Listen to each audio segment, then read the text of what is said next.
Right, 20 to 7, Louis, and seeing is believing, that's what they say, but you might want to ignore that advice if you go to a brand new museum. Yes, the Museum of Illusions in London is promising mind-bending exhibits and optical trickery designed to confuse the eyes and challenge the brain.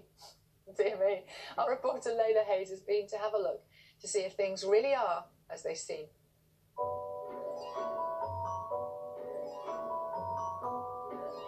Welcome to the place where not everything is as it seems, where reality can be just an illusion.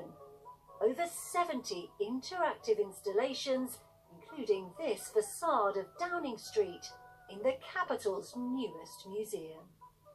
Oh, London is amazing. London as a city is something that we've aspired to be in for a long time. So you get to curate your own experience. As you walk through our 70 different illusions, attractions, exhibit rooms, you get to choose how you want to play. It's a lot of fun for everybody.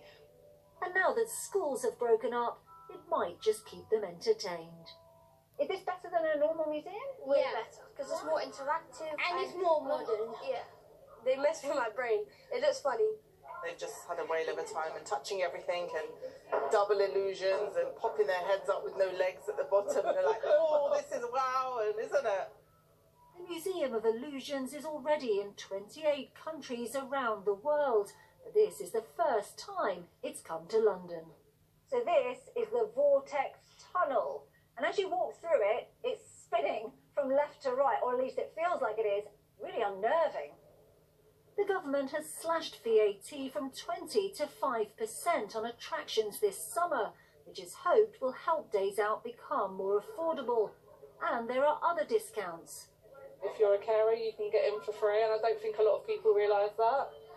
Under fours are free as well. Do the discounts really help? They do really help, yeah. Otherwise it can work out quite pricey, especially in London. It's also a chance to have some fun. Now this room is called the Ghost Room. Now, I have no idea why. One of many museums to choose from in the capital. There's something for everyone this summer. Layla Hayes, BBC News. No? Bit scared. I think it's great. Yeah. Did you love it? I did love it. I can see why it's successful, because, I mean, it's great for photos, isn't it? Of course. Social media, sharing pictures. I didn't want a ghost with their arm around me.